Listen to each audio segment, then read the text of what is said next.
Episode की शुरुआत से पहले हम आपसे माफ़ी मांगना चाहते हैं। 28 दिसंबर वाले एपिसोड में हमसे एक गलती हो गई थी, जिसमें राजा जसवंत सिंह को अनारा बेगम का बेटा हमने बता दिया था। राजा जसवंत सिंह महारानी प्रताप देवी के पुत्र थे। हमने गलत जानकारी वाले हिस्से को हटा दिया है उस एपिसोड से। फिर भी हम उन लोगों से माफ़ी मांगना चाहते हैं जिनकी भावना को ठेस पहुंची है। आगे से खास ध्यान रखेंगे कि इस तरह की गलतियां हम दोबारा न करें। 18वीं और 19वीं सदी के भारत के लिए डॉक्टर भीमराव अंबेडकर अपनी किताब एनिलेशन ऑफ कास्ट में लिखते हैं, पेशवाओं के शासनकाल में जिस सड़क पर कोई सवर्ण हिंदू चल रहा हो, उस सड़क पर अछूतों को चलने की आज्ञा नहीं थी। अछूतों को आदेश था कि अपनी कलाई में या गले में काला धागा बांधें ताकि हिंदू इन्हें भूले से भी ना छू लें। पेशवाओं की राजधानी पूना में तो अछूतों के लिए ये आदेश था कि कमर में झाड़ू बांधकर चलें ताकि इनके पैर के निशान झाड़ू से मिटते जाएं और कोई हिंदू इनके पद चिन्हों पर पैर रखकर अपवित्र न हो जाए, इसलिए ऐसा किया जाता था। अछूत अपने गले में हांडी बांधकर चलते थे और जब थूक ना होता था तो उसी में थूकते थे ताकि भूमि पर पड़े हुए अछूत के थूक पर किसी हिंदू का पैर पड़ जाने से वो अपवित्र न हो जाए। हमारे महान गौरवशाली इतिहास का एक काला सच ये भी है, और इससे पहले कि दिमाग में ख्याल उठे कि ये तो 200 साल पहले की बात है, तो एक और किस्सा हम सुनाते हैं। साल 1998 के आसपास की बात है। इतिहास में शामिल नहीं है, ना ही ऐतिहासिक है, लेकिन एक अनुभव ज़रूर है। 8 साल का एक बच्चा तब शहर से गांव गया। गर्मियों की छुट्टी या शायद किसी के शादी के समारोह वाली बात है। इस दौरान किसी घर में एक वृद्ध महिला की एंट्री होती है। बालक ने जैसा सीखा, अपने बड़े को देखकर चरण छू लिए। वृद्ध महिला चली जाती है। घर का एक शख्स बालक से फिर पूछता है पकड़ के कि तुमने पैर क्यों छुए। इससे पहले बालक जवाब दे पाता, घर का एक दूसरा सियाना कहता है, अरे पैर नहीं छू रहा था, वो चाय का गिलास उठा रहा था। 8 साल का बच्चा समझ नहीं पाता, उसने तो पैर ही छुए थे। जाति की सच्चाई से गांव में वो पहली बार रूबरू हो रहा था। फिर भी छोटा बच्चा मन से इतना तो समझ जाता है कि कुछ ऐसा हुआ है जिस पर डांट पड़ सकती है। बचने के लिए वो सयाने की हाँ में हाँ मिलाते हुए कहता है कि हाँ, गिलास ही उठाया था। अनुभव किसका है ये सवाल नहीं है, किसका नहीं है ये भी सवाल नहीं है। कम से कम गांव कस्बों से रूबरू हर व्यक्ति इस सच्चाई को जानता है। 19वीं सदी में एक ऐसी शख्सियत का जन्म हुआ था जिसने भारत में जाति प्रथा के खिलाफ एक हथियार उठाया था, कलम का हथियार और स्याही का तेज। अब यहाँ जिन्हें हम शख्सियत कहकर बुला रहे हैं, उनके जीवन काल में उन्हें साधारण इंसान से भी नीचा समझा हमने। कौन थी ये शख्सियत और क्या थी उनकी कहानी, आइए जानते हैं। नमस्कार, मेरा नाम है निखिल और आप देख रहे हैं तारीख, जिसमें हम सुनाते हैं उस तारीख से जुड़ी भारत की ऐतिहासिक कहानियाँ। आज 3 जनवरी है और आज की तारीख का संबंध है भारत की पहली महिला शिक्षक से।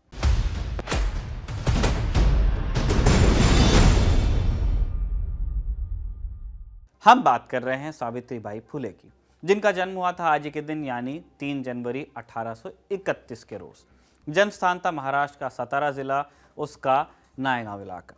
9 साल की उम्र में उनकी शादी ज्योतिराव फुले से हुई।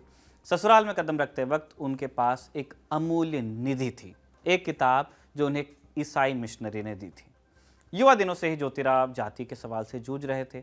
अपनी किताब गुलामगिरी में ज्योतिबा लिखते हैं, ब्राह्मण पंडा पुरोहित लोग अपना पेट पालने के लिए अपने पाखंडी ग्रंथों के माध्यम से जगह जगह बार बार अज्ञानी शूद्रों को उपदेश देते रहे, जिसकी वजह से उनके दिलो दिमाग में ब्राह्मणों के प्रति पूज्य बुद्धि उत्पन्न होती रही। इन लोगों को ब्राह्मणों ने उनके मन में ईश्वर के प्रति जो भावना थी, वही भावना अपने लिए समर्पित करने के लिए मजबूर कर दिया। ये कोई मामूली अन्याय नहीं था, इसके लिए उन्हें ईश्वर को जवाब देना ही होगा। युवावस्था में ज्योतिराव को अमेरिकी क्रांति के जनक थॉमस पेन की किताब राइट्स ऑफ मैन पढ़ने का मौका मिला। इस किताब में पेन लिखते हैं, अगर मानव के अधिकार किसी कानून या राजनीतिक चार्टर से प्रदान होते हैं, इसका मतलब है उन्हीं कानूनों से अधिकारों को वापस भी लिया जा सकता है और तब वो मानवाधिकार न होकर विशेषाधिकार हो जाते हैं। ज्योतिराव ने समझा कि मानव के अधिकार किसी नीति शास्त्र या धर्म की पुस्तक से नहीं निकलते, क्योंकि तब किसी भी शास्त्र में कुछ भी लिखकर मानव के अधिकारों को छीना भी जा सकता है। ज्योतिराव को जाति व्यवस्था और बाकी कुरीतियों से लड़ने का एक ही रास्ता दिखा, शिक्षा। शुरुआत उन्होंने अपने घर से की। दिन भर काम के बाद रात को वो सावित्रीबाई को अपने साथ बिठाते और पढ़ाते। आगे चलकर फुले दंपत्ति ने 1 जनवरी 1848 को पुणे के बुधवार पेट के भिड़ेवाड़ा में लड़कियों के पहले स्कूल की शुरुआत की और महज 17 साल की उम्र में सावित्रीबाई ने स्कूल में बतौर शिक्षिका पढ़ाना शुरू भी किया। शुरुआत में स्कूल में सिर्फ 9 लड़कियां पढ़ने को राजी हुई, लेकिन फिर धीरे धीरे इनकी संख्या बढ़कर 25 हो गई। 1851 तक दोनों ने मिलकर पूना में 3 ऐसे स्कूल खोले जिनमें लड़कियों को शिक्षा दी जाती थी। स्कूल के करिकुलम में गणित, विज्ञान और समाजशास्त्र भी सम्मिलित था। इन तीनों स्कूलों को मिलाकर छात्रों की संख्या 150 थी। पढ़ाने का तरीका भी सरकारी स्कूलों से अलग था। लेखिका दिव्या कुंदुकुरी लिखती हैं, फुले दंपत्ति के स्कूल में पढ़ाई का स्तर इतना बेहतर था कि सरकारी स्कूल के मुकाबले पास होने का प्रतिशत इनके स्कूल्स में ज़्यादा हुआ करता था। लेकिन ये सब शांति से नहीं हुआ। एक पिछड़ी जाति की महिला खुद पढ़ ले और दूसरों को पढ़ा भी दे, ये धर्म के ठेकेदारों को मंजूर नहीं हुआ। साम, दाम, दंड, भेद सब आजमाए गए। सबसे पहले घर से शुरुआत हुई। लोगों ने ज्योतिराव के पिता गोविंद राव को धमकाया कि आपका लड़का धर्म के खिलाफ जा रहा है। दबाव में गोविंद राव ने ज्योतिबा को स्कूल बंद करने को कहा। मजबूरी, अब बाप तो डरेगा ही बेटे के लिए। ज्योतिराव लेकिन नहीं झुकते हैं इस दबाव के आगे और इसके बाद पिता उन्हें घर से निकाल देते हैं। घर से निकलकर भी ज्योतिराव और सावित्रीबाई ने लेकिन पढ़ाने का काम जारी रखा। घर से निकलकर सावित्रीबाई स्कूल को जाती तो विरोधी उन्हें परेशान करने की कोशिश करते, गंदी भद्दी गालियां देकर अपमानित करने की कोशिश करते। ज्योतिराव से कहा जाता कि सावित्रीबाई के हाथ का खाना कीड़ों में तब्दील होगा। जब यह तय हुआ कि बातों और अफवाहों से काम नहीं चलेगा तो सावित्रीबाई पर रास्ते में कीचड़ और गोबर उछाला गया। लोग उनका पीछा करते, डराते और धमकी देते। रिटायर्ड शिक्षाविद ललिता धारा, जिन्होंने फुले दंपत्ति और डॉक्टर आंबेडकर पर कई किताबें लिखी हैं, वो बताती हैं, लोग पीछा करते तो सावित्रीबाई रास्ते में रुककर इन लोगों का सामना करती।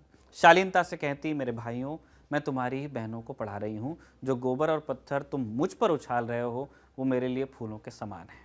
मैं अपनी बहनों को पढ़ाने का बीड़ा मैंने उठाया है, मैं तुम्हारे लिए भी प्रार्थना करूंगी। इसके बावजूद गालियों और अपमान का दौर चलता रहा। एक बार तो इन सबसे थक हार कर सावित्रीबाई ने स्कूल न जाने की ठान ली।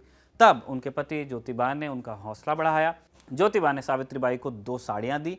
एक को पहनकर वो स्कूल जाती थी, उस पर गोबर और कीचड़ उछाला जाता तो स्कूल में वो गंदी साड़ी बदलकर दूसरी पहनती और उसके बाद पढ़ाना शुरू करती। जब घर जाने का वक्त आता तो दोबारा वही गंदी साड़ी वो पहनती। ऐसा ही चलता रहा। लेकिन एक दिन हद हो गई। ललिता धारा लिखती हैं, एक मुस्तंडा उस दिन उनका रास्ता रोककर ही खड़ा हो गया। उसने धमकी दी, अगर महार और मांग जातियों को पढ़ाना नहीं छोड़ा तो गंभीर परिणाम होंगे। भीड़ इकट्ठा हुई इसके बाद तमाशा देखने के लिए, रोकने के लिए नहीं, तमाशा देखने के लिए। तब भी आदत वही थी, अब भी आदत वही है। तब सावित्रीबाई ने एक जोर का तमाचा रसीद किया और मुस्तंडा वहां से रफू चक्कर हुआ। भीड़ भी तितर बितर हुई और उस दिन के बाद किसी ने सावित्रीबाई का रास्ता रोकने की हिम्मत नहीं की। 1848 से 1852 के बीच फुले दंपत्ति ने लड़कियों के लिए 18 स्कूल खोले।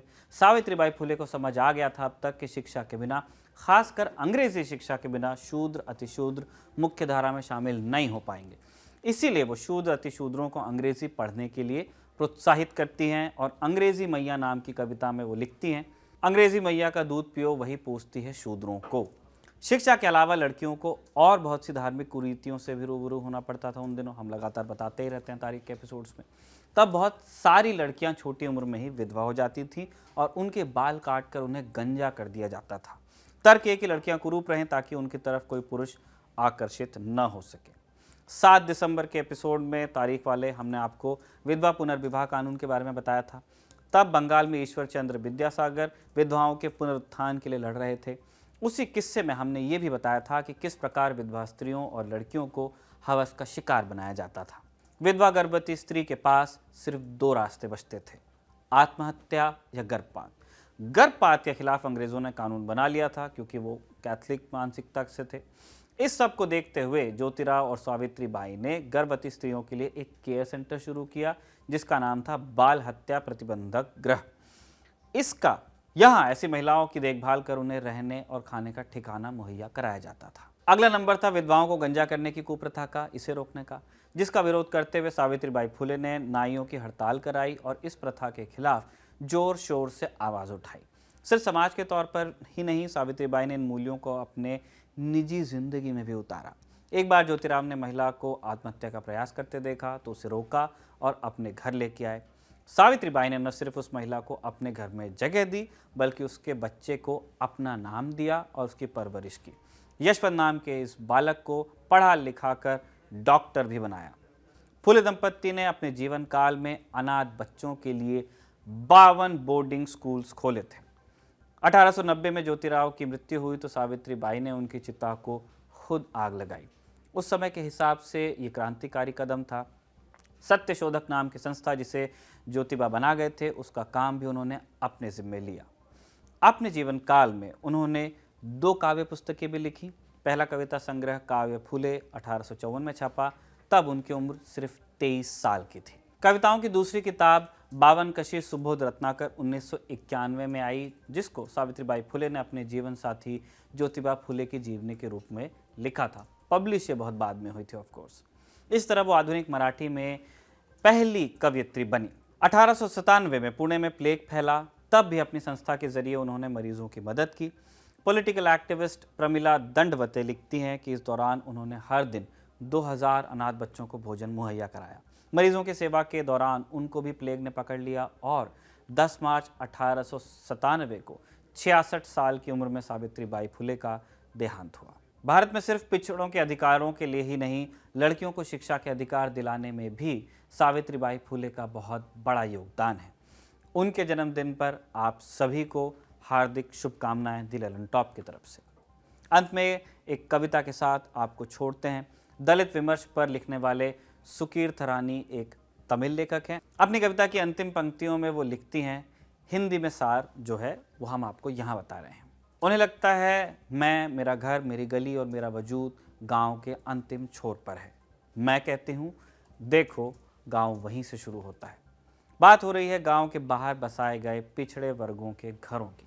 दलित विमर्श पर लिखी गई इस कविता में एक छुपा हुआ संदेश भी है, जिसे तुम अंत कहकर खुद को ऊंचा समझ रहे हो, देखो कि वो शुरुआत भी तो हो सकती है। इसी नोट पर तारीख के इस एपिसोड को यहीं हम कंक्लूड कर रहे हैं। तारीख के शानदार एपिसोड को लिखा था हमारे साथी कमल ने और कैमरे पर इसे रिकॉर्ड किया था हमारे दोस्त बाल मुकुंद ने। देखते रहिए दी ललन टॉप।